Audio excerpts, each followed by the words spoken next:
Good morning, card meanies. RJ back with another video, so let's get to it.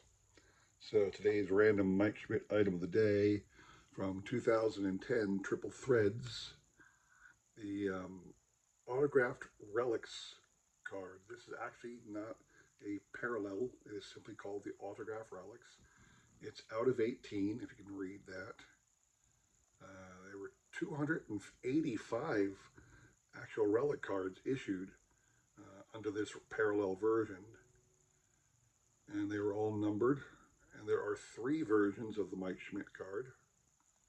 This is number 241. He had cards number 242 and 243 as well. That was just different words in the relic. This one says 8-time National League home run leader, obviously.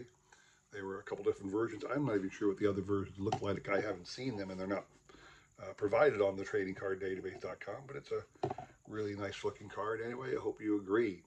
Today's random baseball item of the day, T206 Jake Beckley, but this is a reprint card. Now, Jake Beckley is a Hall of Famer, and interestingly, this is him in a minor league team. He's with the Kansas City team.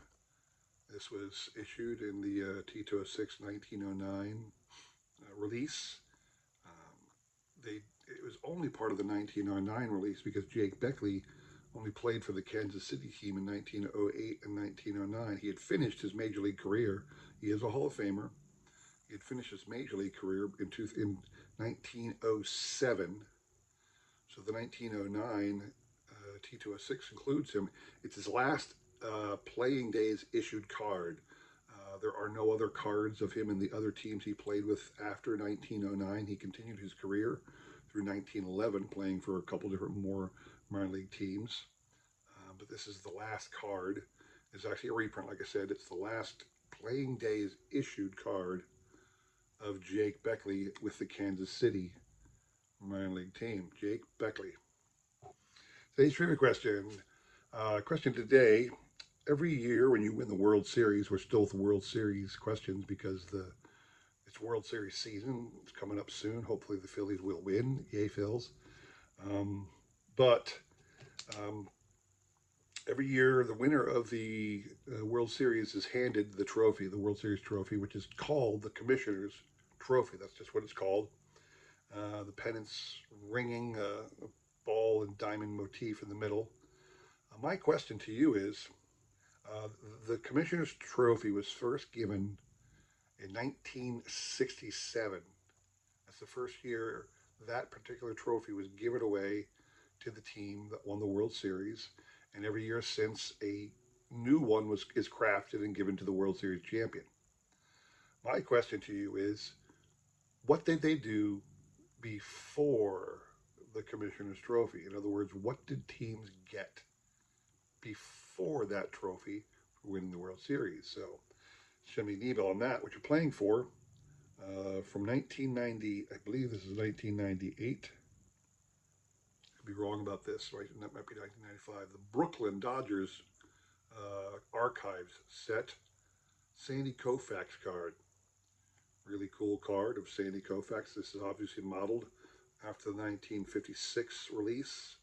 So this would have been his second year release. So that's what you're playing for. If you can send me an email with the correct answer, I will include my email in the description below, along with a repeat of that question. You will have today and tomorrow to answer. We'll pick a winner on Sunday, all right? Good luck to everybody on that one. So today, obviously, I'm coming to you face-to-face today. The reason being is I'm not really showcasing something live. In fact, what I'm doing today is telling you an interesting story. So if you saw my trivia recap from last week, I mentioned this. And I'm going to tell you the whole story today because it has reached its conclusion. Its sad conclusion as far as I'm concerned. I will be changing the names to protect the innocent. So bear that in mind. But if you recall, about a week and a half ago, 2 weeks ago, I went to Nash Cards. They are my PSA broker. They're the people I use when I want to get cards graded. I drop them off there because it's fairly local. It's within a decent drive of my house. And they'll slab it up for me and get it back to me. So I sent in an order, just got it back. If you saw my videos last week, you saw the things I got back from Nash Cards. Anyway, while I was there, individual came in, asked Nash Cards if they wanted to buy his collection. And as he was talking, it sounded like he had a really good collection of cards. I'm we're all leery when somebody talks about a collection of cards. In fact, he mentioned he had tobacco cards. He mentioned he had a lot of cards from the 50s and 60s, but he also mentioned that he had a lot of junk wax era cards. So, don't know what he has.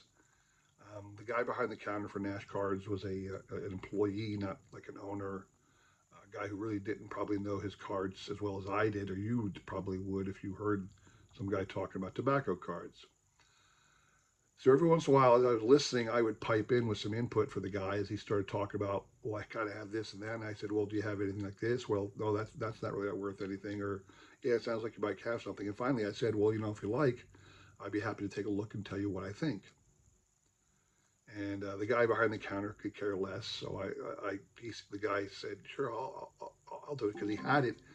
He actually had 4 binders in his trunk. Okay. So I went out there, and sure enough, I started with the tobacco cards. He had a binder, not full of tobacco cards, but he had a bunch. And he had a lot of 50s and 60s, all the way up to mid 80s star cards, but a lot of commons as well. And there was a lot of value there. It really was. And I was like, oh my gosh, there's something here. Now, I loved watching recently the Grail Collection that Mike Moynihan found online, or not online. The same thing happened to him. John Keating called him from the Philadelphia area and said he had found something and that Mike needed to check it out. Mike did. He went in with Chris Sewell, baseball collector, investor, dealer, in that order.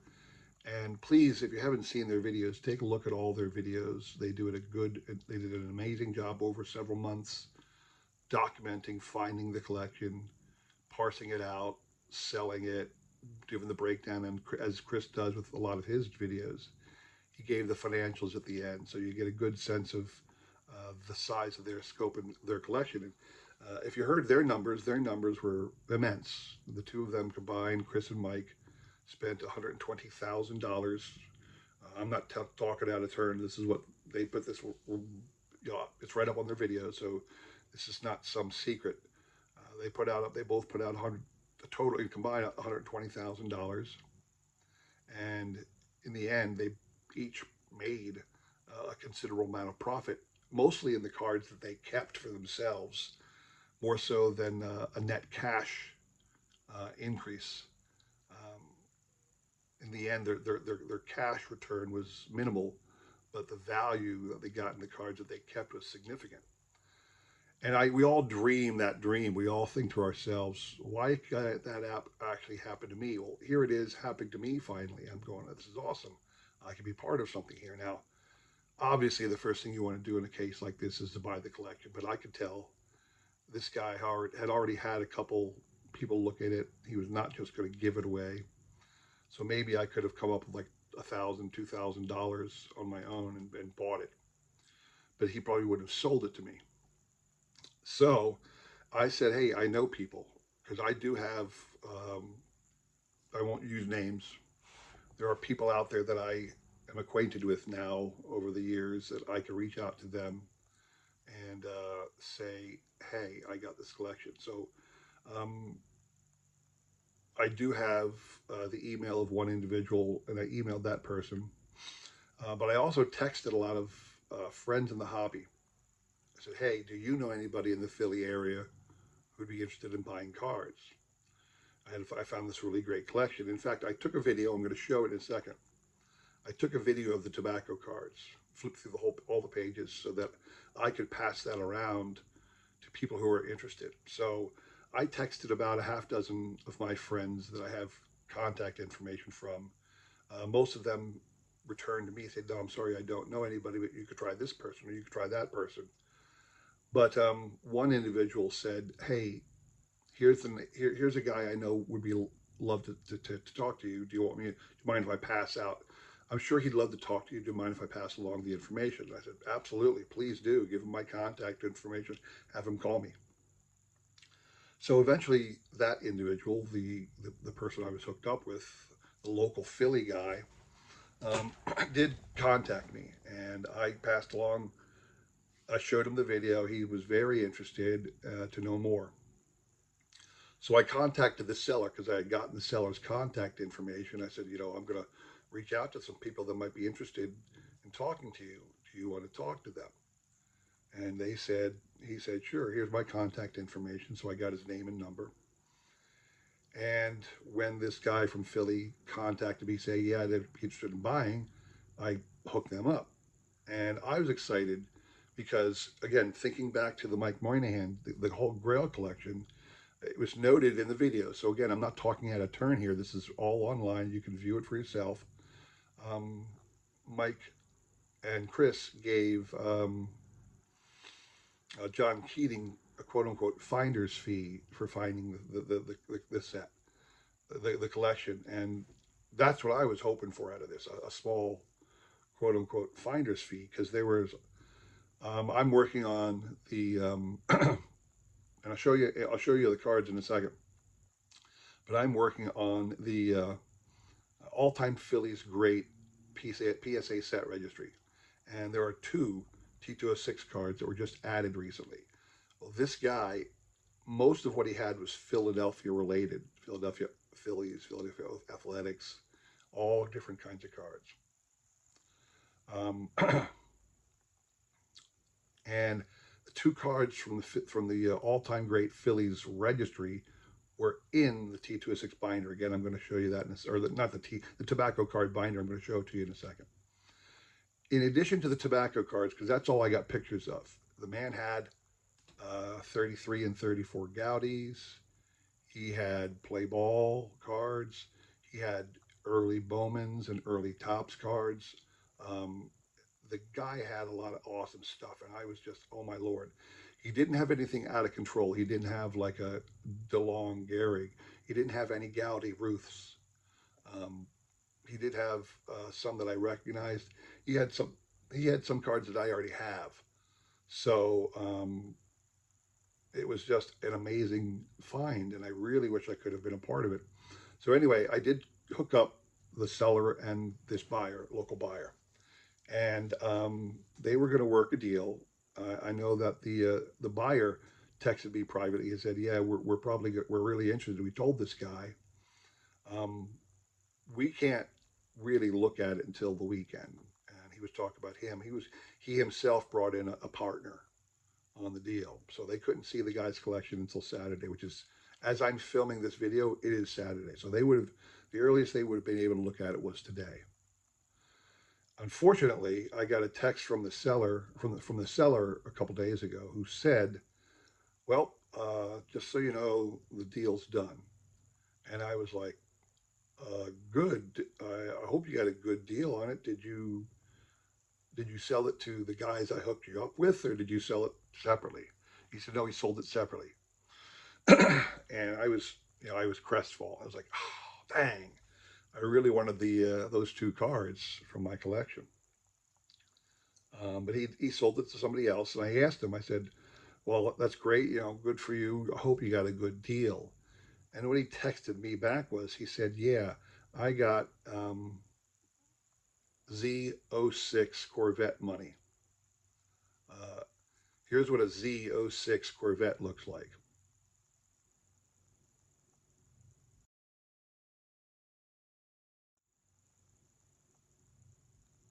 So that's $50,000 if you were looking. $50,000 is the amount of money this guy must have been offered. Now, when I looked at the cards, I'm not an expert really on grading and condition and value. I'm pretty knowledgeable. I can make a good faith estimate and get turned close, but I'm certainly not going to do the penny pinching that a dealer would do. Like Chris Sewell's going to know, bam, that this is what it's going to be. This is the value in the cards. He's going to know. I told the guy, I thought, "Hey, you got a lot of good cards here. My guess is it's close to $20,000 and stuff." And I told him, I said, "But you're not going to get that. You're going to get half that from a dealer or anybody who buys your card, because they're not buying it to keep it. They're buying it to sell it to somebody else. So if you want the cards, I'm sure I can hook you up with somebody who'll be interested in buying. Well, the people I hooked them up with privately, they had told me, yeah, the guy's got a lot of cards, but I think probably the best we're in for it would be $8,000. I wasn't talking to the seller. I really didn't reach back out to the seller after I put them together. But they said, $10,000 or $8,000. And then after I told them, now the seller contacted them first and let them know he was going to go in a different direction. But um, when I told the guys, I texted the guy real quick, said, "Hey, I heard the seller sold to somebody else. Sorry about that." He goes, "Oh, you heard? Yeah." I said, "Did you?" He asked me, "Did you hear what he sold it for?" And I told him. He said Z08 money, which is, even a used one like you saw, is about 50K. I mean, $50,000. Well, I'm knowledgeable enough to know that whoever bought that was an idiot because those cards aren't worth 50 grand. I asked them too. I texted the seller, if would you mind if I asked you, who did you sell it to? Did you sell it to an individual? Did you sell it to a dealer, or did you sell it to an auction house? And he said he sold it to a dealer, and that even more made me go, okay. I mean, I'm sad that I lost my quote unquote finder's fee in the deal. I'm sure the guys I had hooked them up with were sad that they couldn't make a deal, but I don't think any of us were sad that this guy got $50,000 from some stupid dealer.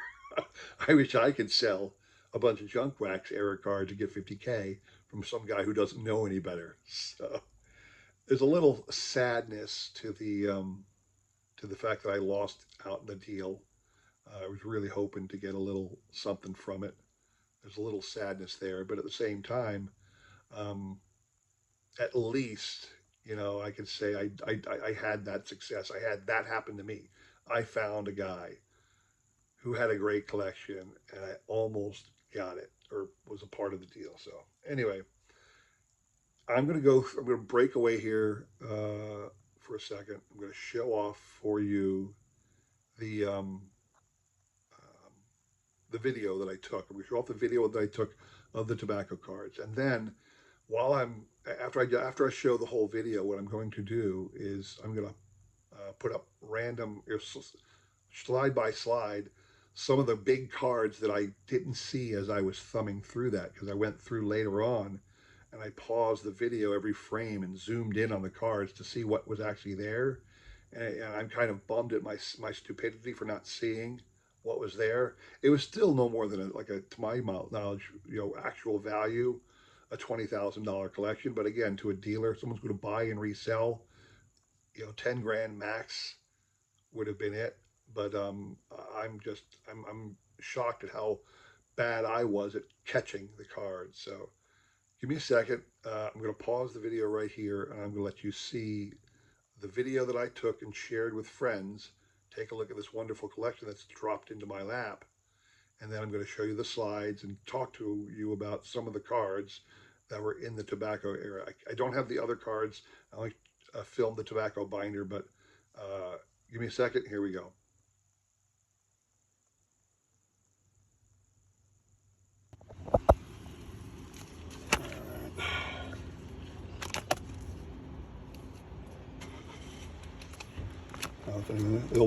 So people will know what this is just by looking at it. Yeah. It's high on Phillies because we're in Philly. This is not a McGee error. There is no Wagner.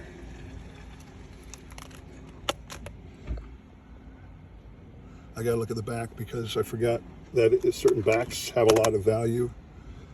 Polar bear backs are better.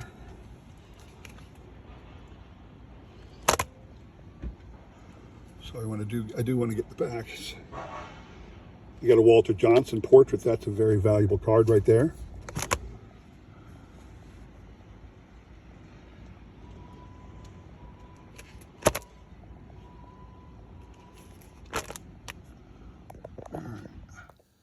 So if you saw the first page of that video, then You notice there were several 1952 Topps Phillies cards, one of which was the Richie Ashburn card. Later on in the collection, he did have a Robin Roberts, but that's not filmed. This card was also on the front page. It is a 1922 Nelson's Chocolates, Rogers Hornsby. Slabbed and authenticate would be about a $500 card. So most of the cards are T206s in the tobacco card binder, but he also had some T205s, some old Judges, and a variety of other cigarette cards and caramel cards from that era. This is obviously the T206 Rube Waddell portrait. This was on the second page in the bottom left. I did recognize it, but didn't say anything. It's worth about $200 as is. Also on page 2 near the top was this T206 Zach Wheat on the left, and an E91C Tris speaker card, American Caramel. The Zach Wheat's about $100 card, but that Tris speaker I have seen on eBay for anywhere from $500 to $750, and there are 2 of them in the collection. Also on page 2, off on the right-hand side, is the other speaker that I was just talking about, as well as a similar Napoleon Lajoie card. Unfortunately, I didn't look at the back of the Lajoie, so I'm not really sure which one it is. And according to the tradingcarddatabase.com, there's about 6 different Lajoie cards with this on the front and different backs, so I really don't know which one this is.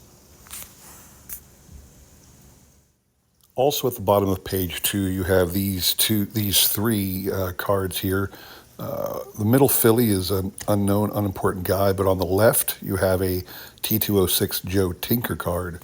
On the right, you have a 1910s era Chief Bender card. It looks just like the T206, but it has blue text at the bottom, meaning it is either a Red Cross tobacco card or a coupon cigarette card. Don't know. So at the bottom right of page 3, you had 4 Hall of Famers next to each other. You had 3 T206s on the left, Roger Bresnahan with the Cardinals, John McGraw, and Johnny Evers. And the last one on the left is a T205 version of Hall of Famer Three-Fingered Mordecai Brown. Really nice little grouping of Hall of Famers in one place. And if you watch the video, I made a point of pointing out this card, the McGee from Philadelphia, and saying that it isn't the error, which it isn't, it's the MAGEE variation. But this is one of the 2 cards that I wanted for a finder's fee, because this one was added to the PSA registry of all-time great Phillies. So I was really looking forward to getting this card without buying it. Now I'm going to have to buy it on my own. Page 3 did not have a ton of stuff, but it did have 2 T206 Hall of Fame cards, starting with this one of Hall of Famer Iron Man Joe McGinnity.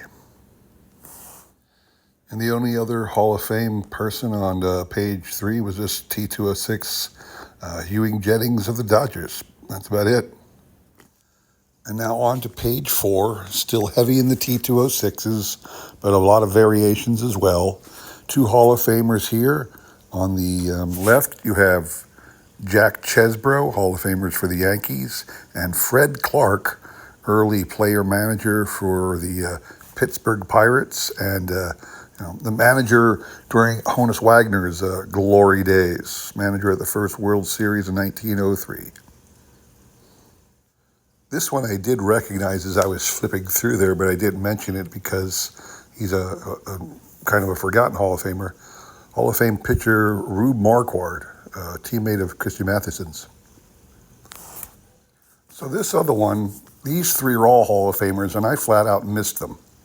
So the guy on the left is an M116 Joe Tinker. The guy on the right is Addie Joss, T206. But the guy in the middle, I should have recognized instantly, and I failed to. And that, of course, is a T206 Cy Young. That's what I'm looking at.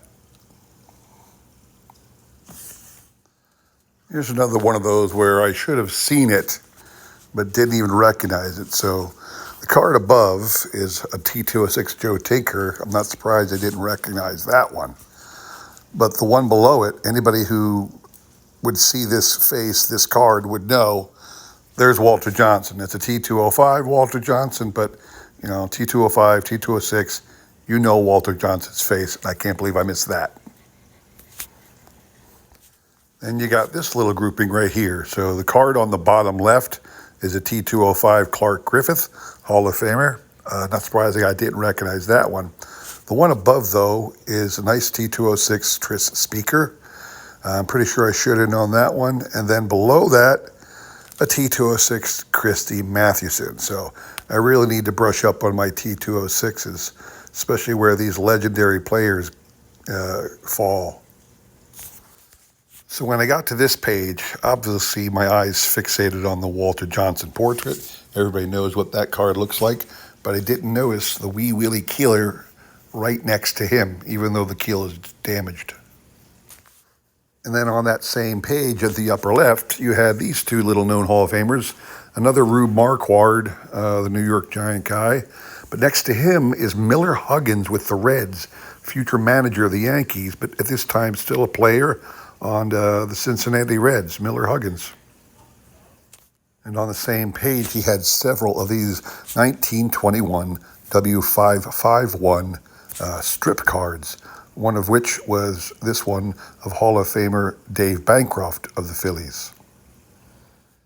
And this image features two cards that were of interest to me, one for because it's a Hall of Famer, the other for a different reason. So the card in the bottom right is George Davis, Hall of Famer, one of the first great switch hitters in the game. The guy on the top left is Gavy Cravath, a minor league card in the T206 set, but one of the all-time great PSA set registry guys, the other finder's fee I wanted.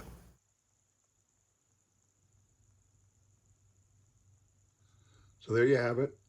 That was the mini Grail Collection.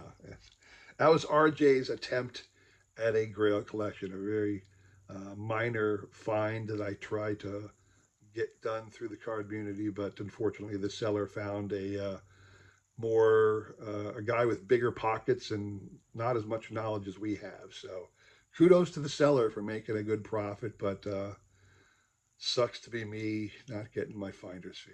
Anyway, that is my story about being part of an almost deal.